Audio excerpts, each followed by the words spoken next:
किसी ने बड़ा खूब लिखा है कि एक छोटी सी दवा बड़ी से बड़ी बीमारी को ठीक कर देती है। ठीक उसी तरह थोड़ी सी की गई भगवान की भक्ति बड़े से बड़े संकट को टाल देती है। Hello everyone, this is Krishna Sharma and you are watching Aakash Krishna motivation. बहुत ही सुंदर कहानी आप लोग के लिए। एक बार की बात थी, एक बार एक राजा था जो कि बहुत ही न्यायप्रिय राजा था। उसका डेली का रूटीन कुछ इस तरह था कि भाई पहले वो मंदिर जाता था, उसके बाद दिन के जितने भी काम थे वो करता था। पहले मंदिर जाता, फिर मंदिर की सीढ़ियों पर कुछ मिनट बैठता मन की शांति के लिए, फिर उसके बाद अपने दिन के काम करता। लेकिन एक दिन वो मंदिर की सीढ़ियों पर बैठा था तो राइट हैंड साइड और एक लेफ्ट हैंड साइड दो भिखारी बैठे थे। जो राइट हैंड सीधे हाथ वाला जो भिखारी था वो भगवान की तरफ देखते हुए कहता था, हे भगवान, आपने राजा को सब कुछ दिया, कुछ मुझे भी दे दीजिए। लेकिन जो लेफ्ट हैंड साइड वाला भिखारी था वो राजा से ही कहता था, वो राजा से ही मांगता था, वो राजा से बोलता था कि हे राजन, आपको तो भगवान ने सब कुछ दिया है, कुछ हमें दे दीजिए। अब ये चीज कई दिनों तक चलती रही। राजा को बड़ा अजीब लगा कि कुछ मदद करनी चाहिए इनकी। वो मंत्री के पास गए, मंत्री से बोले, भाई ऐसे ऐसे प्रॉब्लम है, क्या किया जाए। तब मंत्री ने बोला, देखिए प्रभु, जो भगवान से मांग रहा है, आपसे नहीं मांग रहा, जो भगवान से मांग रहा है उसकी चिंता मत कीजिए, भगवान तो उसको दे देंगे। लेकिन जो आपसे मांग रहा है भिखारी, आपको बोल के, तो आपका कर्तव्य है उसको देना। तब राजा ने बोला, जब मेरा कर्तव्य है तो हम उसको निभाएंगे भी। आज पूर्णिमा है, बड़े से कंडाल में खीर बनाई जाए।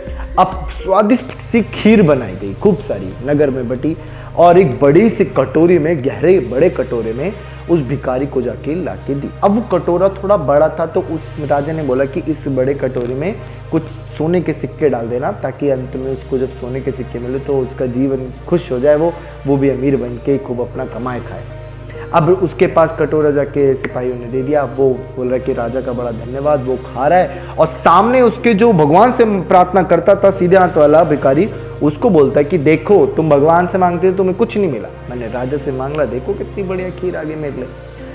अब बड़ा कटोरा था, कितना खाए, अब पेट भर गया उसका। अब थोड़ी सी खीर जो अंत में बची, वो बोलता है कि अब देखो, भगवान से मांगने से कुछ नहीं होगा, ये लो और मजे करो, ये लो तुम लो खाओ। सामने वाला जो भगवान से मांगता था उसको ले जाके उसने दे दिया, ये लो अब तुम खाओ।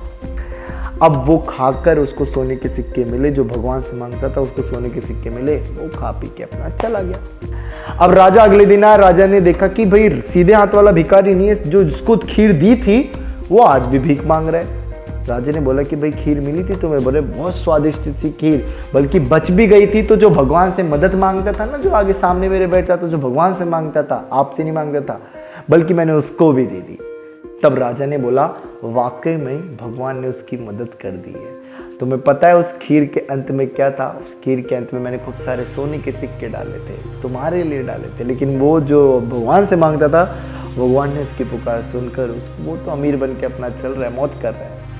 देखिए, कहानी सिर्फ इतनी सी है, बहुत अच्छी सीख मिलती है कि कभी भी लाइफ में जब कभी परेशानी आए तो सच्चे दिल से जब ईश्वर को याद करोगे ना, वो आपकी मदद जरूर करेगा। मैं गारंटी देता हूँ इस बात की। एक बात जरूर ध्यान रखिएगा कि यही जगत की रीत है और यही उस श्री कृष्ण का गीत है, मन के हारे हार है, मन के जीते जी। मिलते हैं अगली वीडियो में, ऐसी और भी मोटिवेशन वीडियोस आती रहेंगी। तब तक के लिए जय हिंद, जय Bharat, thank you so much. कैसी मोटिवेशन वीडियोस आप चाहते हैं, स्टोरी के रिलेटेड, बायोग्राफी के रिलेटेड, मुझे बताइए, कमेंट बॉक्स में लिखिए। मैं हर तरह की वीडियो बनाने की पूरी कोशिश नहीं, डन करूंगा। Thank you so much.